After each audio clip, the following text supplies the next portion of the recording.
Hey there, friends. Lindbergh of the Health and Fitness and Motivation Podcast, your host here. And today is another installment of a very special Campfire episode. That's right. This is Campfire episode number 7.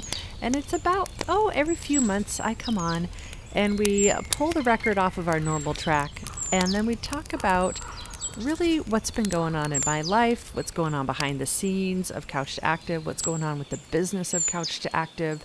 And the reason I do this is because there are so many podcasters out there, social media influencers, and people who are like, you should trust me. Look at how slick and shiny I am and how perfectly put together I am, blah, blah, blah.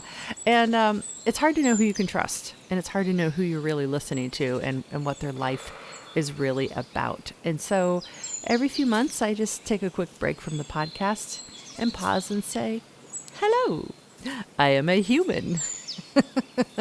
Here I am. And here's what's really going on. And so you can tell the difference between who I am versus a, polished media effort or a, somebody preying on your insecurities to try to get you to open your wallet, or just that regular fitness industry that's like, go hard or go home, or, you're like, oh, okay, I get it. I get what Linton is all about. And you get to make your own opinions about me, which is a little scary, but you know what? It's where I like to play. So, my dears, it has been 5 months, I realized, since the last installment of a Campfire episode. And I was like, oh my gosh, how in the world could it have been 5 months? And in this episode, I'm going to talk a little bit about why that delay, why so long. And for me, a delay feels like a long time. For some of us, you're like, wow, it's been 5 months. And for other people, you're saying, what's a Campfire episode? So we're going to talk about just some of the things that have been going on in my life with an unplanned, forced move to a new place, which was interesting to say the least in the time of COVID in a crazy real estate market. And I'll talk a little bit about how that impacted my life and juggling everything when life hits you sideways. And then after we kind of get through a little bit of that, I want to shed a little bit of light onto a really exciting piece of how the demographics of Couch to Active clientele has gotten much more diverse in a very interesting and surprising way. And if you don't know Couch to Active and what we're all about, you can just think about the word diversity and what's popular in cultural narrative today. This will surprise you.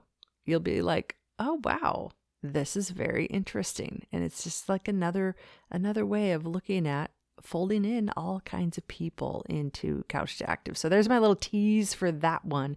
It's really challenged me in a good way, and it gotten me to grow in a really good way in thinking about what is inclusion, what is diversity, what does this really mean, and realizing how complex the topic is, especially right now with the modern narrative and how it seems like the media wants to just shove a particular narrative down our throat. So we'll go into that. And then I'll talk a little bit about how I got connected with the state convention for the blind and what that has to do with Couch to Active. Going into the worst migraine of my life and what that was. And if you suffer from migraines, you're going to be like, preach it, honey, preach it. I know what you're talking about. And how that migraine came at a really inopportune time. So we're going to talk about that a little bit. And then I'm going to go into, if you make it all the way to the end, I'm going to talk a little bit about the Couch to Active business itself. That's the business that supports this health and motivation podcast. It's what makes this podcast possible, is the revenue generated from the Couch to Active business. And we're going to talk a little bit about how the business has grown and what we look to do and some changes we're going to make with it in the coming months. And really for this Campfire episode, it's not really a business like, ooh, here's our financial projections and here's our revenue, here's our ROI on these, it's like, no, not that. It's more, we've got that, but it's not that. It's more, here's Lynn as a human. looking at how this baby of hers, Couch to Active, has grown and looking at making some changes and just processing through, what does that mean for me? What does that mean for my clients? So we're going to talk about that at the end of all of this. So there we go. Now, if this was a real campfire and we were hanging out and talking with each other, my style is to pause and say, hey, how are you doing? Like, no, really, how are you doing right now? And what's up in your life? And I'd listen, and I would really want to hear, physically, mentally, socially. Like, we're a year and a half into COVID, and it's been a heck of a ride. And we're at that phase where a lot of us are looking back and saying, oh, wow. Oh my gosh. How did this happen? I'm a year and a half into this. What does it mean? What does it mean for me? Some of us got COVID early on, and we're still struggling with the results of that, or the outcome of that. Some of us never got it, and we're wondering, what is this whole thing about? And like me, I'm kind of looking back a year and a half and saying, wow, I kind of white knuckled a bunch of things around COVID and quarantine and life changes and being in my house all day, every day for pretty much a year and a half. And actually it's, late November, 2021. I have not been on an airplane since pre-COVID, which is crazy because normally I'm on a plane, at least 4 times a year. And then if I'm traveling, when I used to travel for work for corporate, when I did that, I could be on a plane, 40 times in a year. So it's been really interesting to go almost 2 years without walking inside an airport. So we're kind of just looking back and shaking our heads. I'm shaking my head and saying, wow, this is really interesting. And at the same time, I kind of like the changes. I kind of like not all of them, but I kind of like some of the changes. I absolutely adore how the whole world learned how to use Zoom or team meetings or basically online meetings. And so the whole world can get connected, and having that ability to use online meetings is an inclusive thing for anybody who has internet access and decent internet access. It's an inclusive thing. And I'm loving being able to use that technology in a way that helps people. So I don't know. I also feel kind of anxious, like I really, really, really want to get on a plane and just go somewhere. So I need to do that at some point, or at least get out of my house a little bit more. But also another piece of that maybe is why I haven't gotten on a plane is because I had a really crazy summer. Really, June was when I did my last episode, my last campfire episode. And in that episode, I talked about how I had been regaining my health, how I'd been through health struggles. And you've heard me talk a lot about this before. Even yesterday's episode, I talked about it. But then in June, my husband and I, we found out that the place that we had been renting for 12 years, and my husband had been renting for 12 years. I'd been there since I married him 6 years ago, was being sold. And we didn't have any intentions of moving, especially during the summer, which is the best time of the year in Seattle area to enjoy your summer, especially during COVID, especially when the housing market up here was crazy, still is totally crazy, especially when in the Seattle area, we are faced with a whole bunch of tenants of Seattle's, the city of Seattle, the city of King County, the state of Washington is trying to do a lot of things to help be an advocate for renters.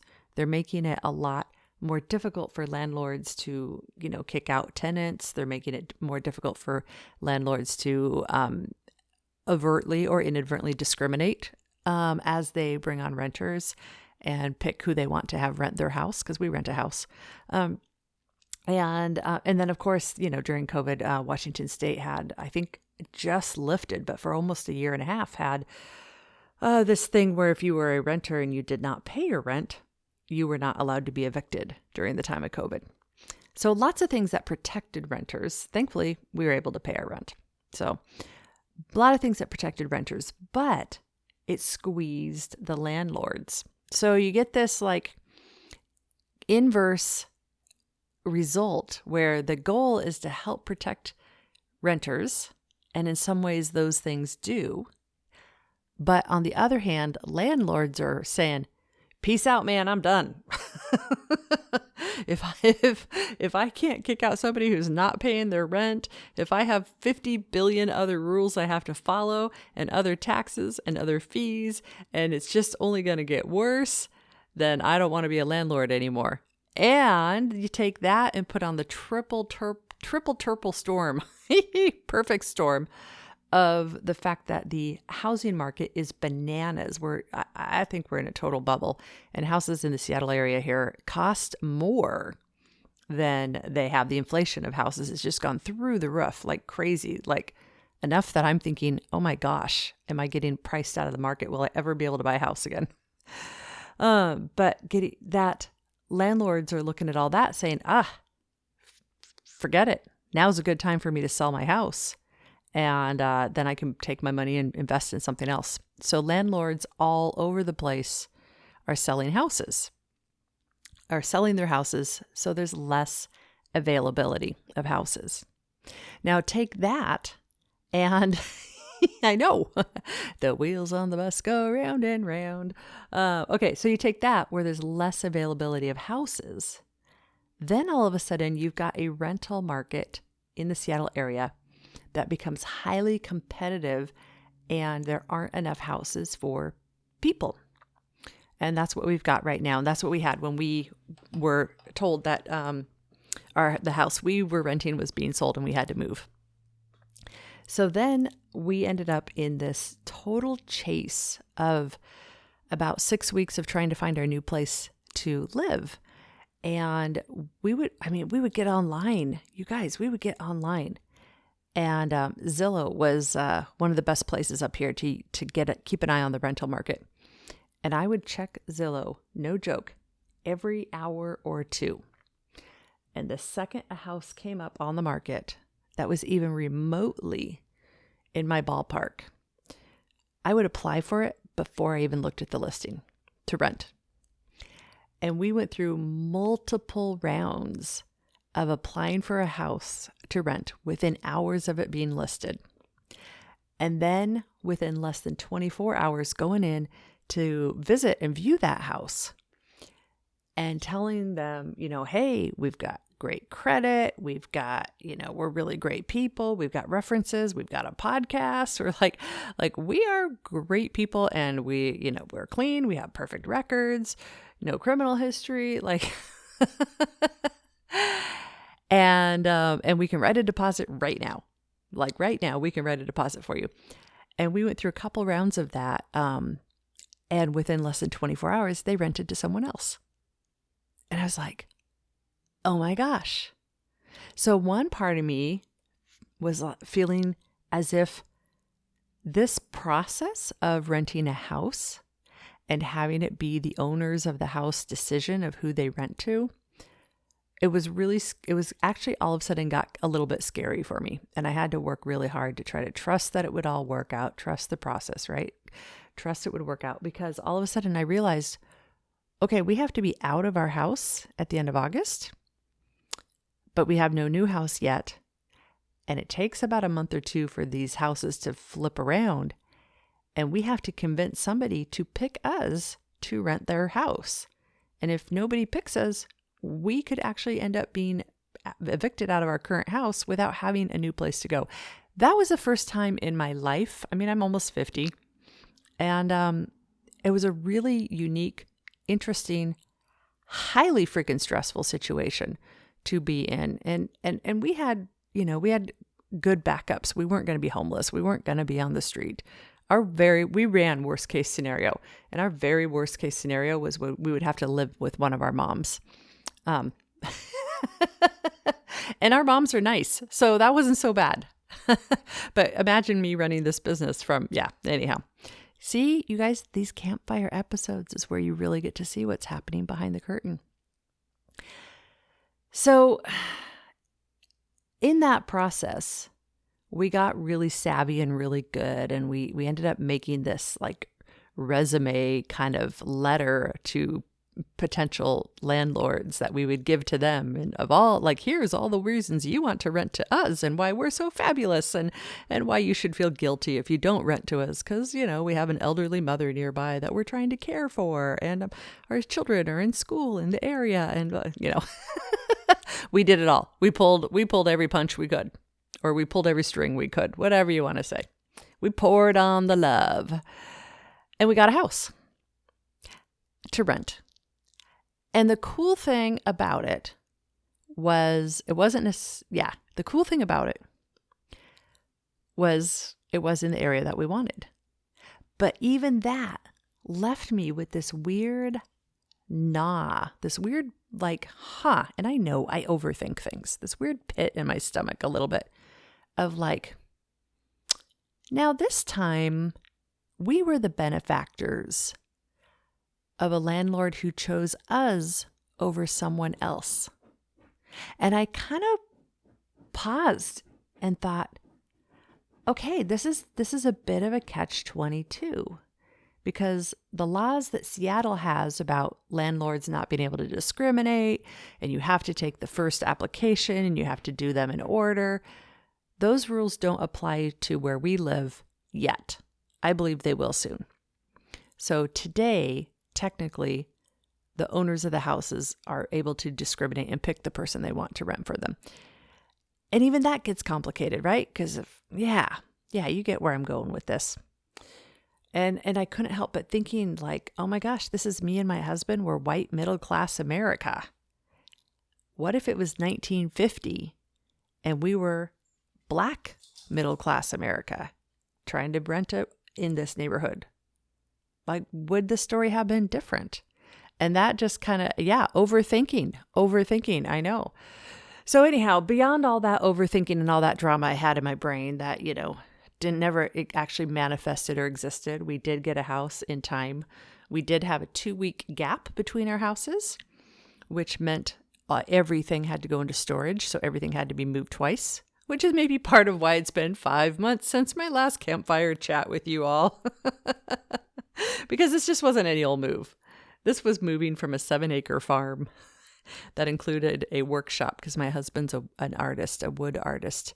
If you've never seen his work, you should go to ericlindbergh.com, check it out. He builds beautiful live edge furniture and really cool animal sculptures, rocket sculptures. It's really neat stuff. So we had all of that too. So way more than just a normal move. And so that was just an interesting piece of it. Now, here's the crazy thing. In the month of October, the last 4 weeks before my pauses, I feel funny saying this because some of you guys are going to be like, oh my gosh, that's what was going on. Those of you who know me. So in the month of August, the last 4 weeks that we had to get out of this house and get completely packed and moved out, it was really, really crazy time. In that time, the business grew, Couch to Active grew, and our demographics grew in a way that was really interesting to me. Because you guys know, since we last talked, we've really catered to people who have chronic illnesses in classes and personal training. We've catered to people who are absolute beginners or just trying to get back into it. I really cater to people who really detest exercise. And people who just know they need to do it and they want to figure this out, and it's hard. And I also had some clientele who were blind. Now, in August, a couple of pieces fell into place, partly just referrals of current clients. And now the clientele of Couch to Active is at least half individuals who are blind. That's right. So if you go into one of my classes that I teach, the group fitness classes, they're online group fitness. I never record them.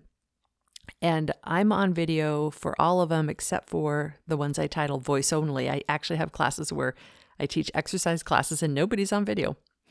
But if you go to a typical class, you'll see me on the Zoom call on video And then you'll see, 4 to 8 other people in each one of these classes. And usually more than half of them are blind. It's really super cool. And usually almost everybody taking the class does not have their video on. And you're like, what? How can you do that? How can you teach group fitness if you can't see the person, but they can see you, but half of them can't see you? And wouldn't you want to have classes just for the blind and then classes for people who are sighted? Yeah, lots of good questions. Lots of good questions that I get. And here's my answer to some of that. So when you teach an online class, an online group fitness class, whether somebody is on the video or not is really their responsibility and their choice for the experience that that student wants to have. Because a lot of us, we're not comfortable on video, or, there's other people in the house, or just other things. And so a lot of people don't turn on their videos, and it's really perfectly, totally fine, because that individual gets to choose for themselves how hard they work, how easy they work, how much they modify or change based on their own special needs. And if they're ever not sure of a move, they can just put their video on and stand in front of the camera and be like, hey, Lynn, am I doing this right? And I can help them right there or help them after class. So it's been interesting. Now to the topic of inclusion of chronic illness plus absolute beginners plus people are being blind all in one class. What I have to say about that is it's abso-freaking-lutely awesome magic. It is so super cool. And here's why. Because it's a way of bringing a diverse group of people in. And if you're newer, you probably don't know who's blind, who's sighted, who's in the process of losing their vision, which is a terrifying process. I've been told and I've been seen. Who's got what chronic illnesses, you don't know. But what you do know is we're all in it together and we're supporting each other. And what you do know is this time that we spend together in class is our happy time. It's our happy place. It's our place where we get to support each other and do the best we can do and then call the rest all good. And so I would never, ever, ever, ever want to split that and say, oh, I'm just going to be a fitness company serving just the blind. No, I have zero intentions of doing that at all because I absolutely love the inclusion. It's totally beneficial for both parties, for all parties. In fact, it's weird for me to say for both and all parties because I really see everybody as all the same. We're all humans and we're all working on this exercise and health and fitness thing together. And it's just really, it's really pretty awesome.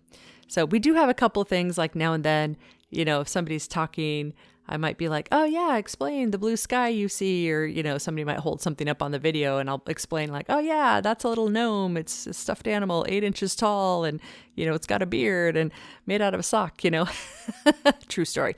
So we'll do that to help make sure it stays inclusive. But it's just been a highlight of my day. And here's the weird thing is when people ask me what I do, that I meet, because now that things are open up a little bit more, and I tell them, oh, I do group fitness, online group fitness, and I help people, with all these things that I just already told you. And I mentioned that I work with individuals who are blind. People stop and they're like, whoa, you work with people who are blind? Wow, that's so cool. How awesome of you. And I gotta tell you, when they say that's so cool, how awesome of you, Lynn, to do that, I cringe. I seriously cringe. And I'm like, what do you, and I'm still trying to figure out how to respond to that, because that's kind of the typical response I've gotten. Okay, maybe out of 10 or 15 post-COVID conversations I've had. But I kind of cringe and I got to figure out how, in fact, you know what, maybe students, those of you who are blind, you can help me figure out how to properly respond to this, because my gut, everything in my mind says, well, wait a minute. Like, I know these people. They're humans. just like the rest of us. And just because you can't see or you're losing your sight doesn't mean you're like a different kind of a human. You're a human just like the rest of us. And so to say that I'm cool because I'm teaching to people who can't see, it's like, no, they're cool because they're helping themselves and they're getting better physically just like everybody else. And they're paying for these classes, which keeps my business going. So that makes them cool. So it's just like, I don't see it as a altruism or a like, oh, look at me, I'm so fabulous. Like not at all. Like this is a for-profit business I run, people, and we run classes and people pay for them. And I love it. It's awesome. It fills my heart with joy. And whether or not you have significant diabetes, fibromyalgia, or you're blind, I really don't care. I mean, I care about you, but I really don't care. It doesn't make me any better of a person at all. I don't know. It's kind of like a physician. And if a physician is, helping people with, their heart disease. Oh, that's really cool. That's really nice of you. You're helping someone with heart disease. It's like, no, he's a doctor and that's what he does. Does that make him an awesome person? Not necessarily. And look at me and my stereotype. Does that make him an awesome person? Wow. Okay. I better move along. I got an invitation to be a presenter at the Kentucky State Convention for the Blind. Yeah. So this group of students, I have been learning that as far as I can tell, nobody else does live online fitness classes for people who are blind, and specifically for people with chronic illnesses in a way that makes you smile more, in a way that's like, hey, let's love our life more, not in a, oh, poor you have chronic illness, let's help you out. Like, no, we're just like, we're having fun. We're living our lives. And so the one of the main executive directors for the National Federation for the Blind, the Kentucky State Convention, invited me to come on in their convention and teach a little mini online fitness class. And it was so awesome. It was so fun. I loved it. So essentially, it was just a 15-minute version of one of my classes. I brought in my most easy to do, understand exercises, because it does take some time to learn some of these exercises, when you do them and you can't see. But it was really super awesome. And let me tell you, if you had asked me a year ago of the top 10 different things I could have been doing for Couch to Active a year ago, I would have never, ever guessed that I would be sought out to be a presenter at a state convention for the blind. Never. And I loved it. And it was awesome. It just was such a kick in the pants. But the one problem that did happen, though, is 3 days before the convention. See, the convention was early Saturday East Coast time. So I presented at like 6:30 in the morning Pacific Coast time when I presented on a Saturday. And on Wednesday, I woke up with the worst 2-day migraine of my life 3 days before this convention. Horrible migraine. I was literally in bed for 2 days, canceled all my fitness classes, couldn't even look at a screen for 2 whole days, and I just had to do my darndest to take care of myself and practice what I preach. Practice compassion for myself, do whatever I needed to heal, clear my calendar of everything, cancel all my appointments, undo all my commitments, and just get myself to heal. And in the past, that was really hard to do, and it would be super anxiety producing and stress producing for me to let go of my responsibilities like that. Now, this migraine was so bad, I literally had no choice. But in the past, that would have been really hard for me to do. But I've made a lot of progress, and I realized I have to practice what I preach. I preach compassion for yourself.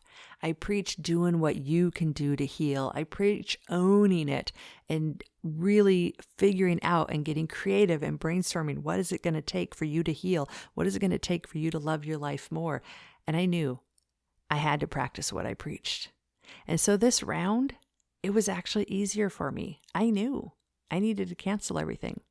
I knew I needed to show myself compassion. I knew I needed to heal, and I knew I needed to be okay with that.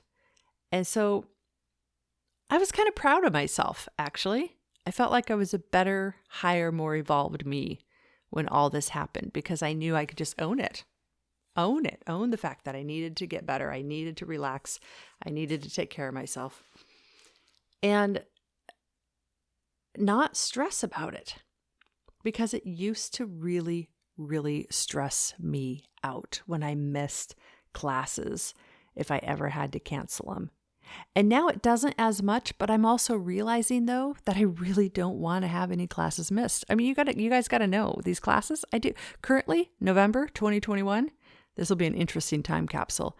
We do 9 classes a week. I teach 9 live group fitness classes a week, every single week since January. That's a lot. That's a lot. And I don't have anybody to back me up. So if I get sick or something unavoidable happens, I have to cancel, which is pretty darn rare considering how many classes I do. So that's where I started looking at the business of Couch to Active now and saying, okay, I really want to offer consistent classes, and I want to offer my students more variety than just me, because I know I'm awesome. I'm an awesome teacher. Everybody loves me, right? Okay, you guys, I actually am a really good group fitness instructor.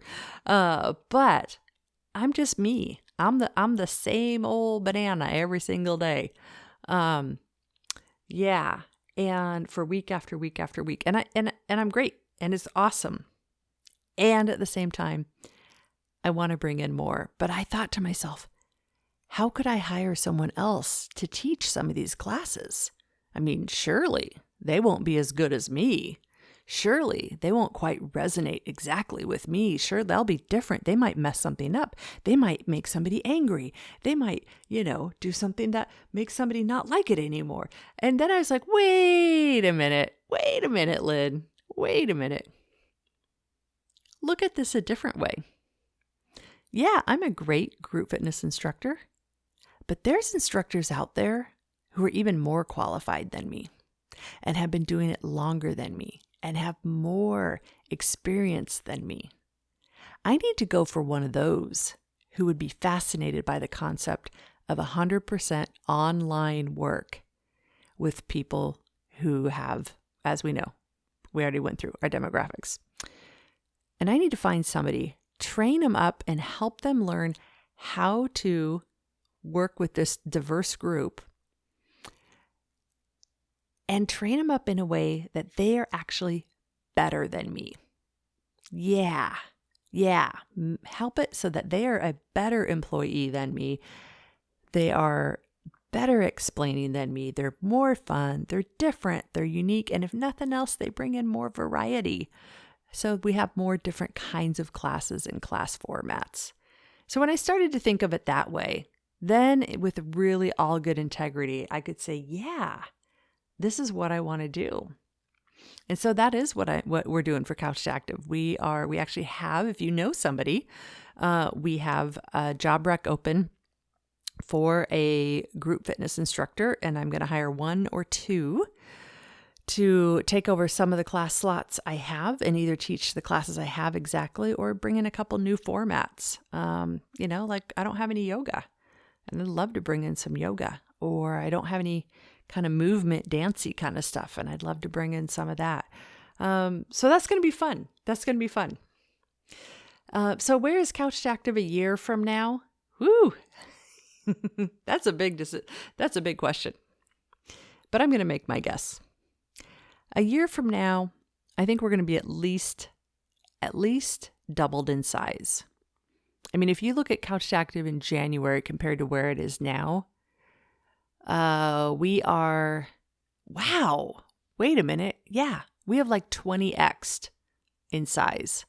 And I know it's easy to 20x when you go from a small group to a little bigger. So we're way, way bigger than we were in January. We no longer, the days of having one person in class are no longer.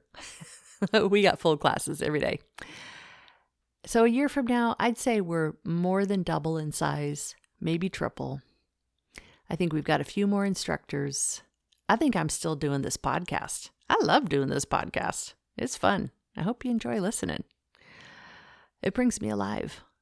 And then we have actually a few more personal trainers on board too. So there's more personal trainers.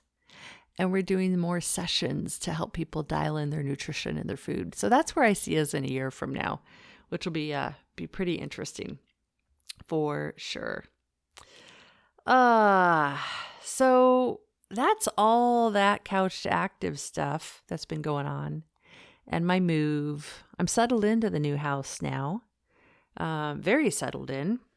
I still literally have 4 boxes in my office I haven't unpacked. An old computer that I need to get my data off of it so I can sell that old computer. And I still have a pile of boxes in my garage I need to sell. Some stuff like that. But we're getting settled in. And really in the last 5 months, what have I learned? In the last 5 months, I've learned once again,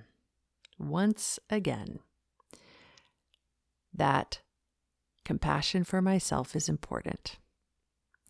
That self-discipline for my health and fitness is important. I've learned that having a group of friends, also I include my students in this, to give me accountability to do my exercise, to be highly accountable to my exercise, to be highly accountable to my health is super duper important. I know that without that accountability of those classes, there's no way I would have exercised like I did throughout this whole move. I would have made all kinds of excuses. I know that about me. That's why I do this, because it's part of my accountability. And I've learned that when I get stressed at the end of a day, and when I feel overwhelmed and I feel like there's too much to do, or I feel like, wow, it's just too much. I've learned once again that I need to breathe and remind myself that tomorrow is always a better day. And that I also need to look at what I have on my plate, because I'm one of those people that I want to do it all.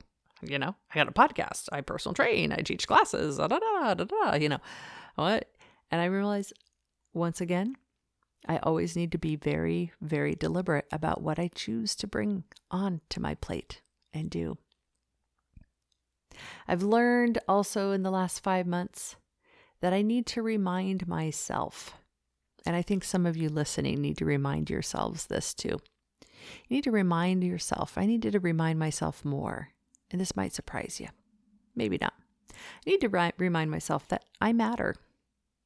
And I need to treat myself like I'm somebody who actually really matters in this world. And when I start treating myself like I really mattered and really had more of my own opinions and with the people in my life, really thought about what do I want in my life more? How do I make this happen in a way that helps me smile, right? The more I really stood up and said, I'm worth it, I matter in this, the people around me started noticing that, noticing my different attitude about myself, noticing me sitting up a little taller, noticing me having my opinions, you know, and then they started treating me differently in a good way. So it's kind of an interesting piece. I'm a self-help book junkie. Let me tell you, you got a good self-help book for me, I've probably already read it. So, but that was part of what I was working on, is just that fact that I matter. And another piece, a lesson, a quote that I have. I always have a couple quotes around. I love this quote. You ready? You become what you tolerate. Ooh, let me say that again. You become what you tolerate. So if you've got someone in your life who's just not a positive influence for you, but you tolerate it, then you become a person who's tolerating and living with or hanging out with somebody who's not that nice or not that good to you. Or if you're too giving, too over-accommodating, too quick and willing to do everything for everybody else, you probably become resentful. Even though you're super, super nice, you become resentful because you're like doing too much for everybody because you tolerated not giving yourself space to grow and do well. You become what you tolerate. I love that. I love that. Okay. Last quote for today. And then we'll close out this campfire chat. This one I call Jump the Invisible Fence. Jump the invisible fence. Because sometimes we have the best things in our lives are on the other side of comfort. So like a tiny example for me, I had this invisible fence around me. And I've got that dog shock collar on my neck, right? And I was afraid. I was like, there's no way I can entertain the idea of hiring an instructor to help me with some of these classes. No way, that my students might not like it. It might all fall apart. It might blah, blah, blah, this is just one tiny example. And I was like, no, wait a minute. I need to jump this fence. I need to do it. And then when I find myself saying out loud my fears around it, I'm like, that was really silly, actually. It's going to be just great. So jump that invisible fence, because sometimes we put boundaries on ourselves that really don't belong there. And we're looking at something we want to do or be or say, and we hold ourselves back because we're afraid it's going to hurt, or it might be scary or uncomfortable. But then we have to remind ourselves, nah, it's actually just an invisible fence. Jump through it. It's going to shock you, but it's not going to hurt you. You're going to be fine. And when you get to the other side, you're going to be free. Woo! So those are the quotes I've got right there. You become what you tolerate. Jump the invisible fence. And the first one is treat yourself like someone who matters, because you definitely do matter. All right, that's what I got for you for my campfire chat today. I wish you were here with me. It'd be definitely your turn to talk, because I've talked plenty. And yeah, what an interesting world we live in, for sure. Alrighty, friends. We'll see you. Today's Friday. I'm going to see you again on Monday. And on Monday, we are going to go over our December planning. On Tuesday, the 30th, we're going to go through the top 10 tips of the last couple months of podcasts. And then it's going to be December. Holy cow. Yeah. Alrighty. Hugs to everybody. We will see you at the next episode. Alrighty. If you are new to me and you want to check it out, go over to couch2active.com. The homepage has step 1, step 2 of exactly how to get started with this right there for you. Head on over there right now. That's couch2active.com.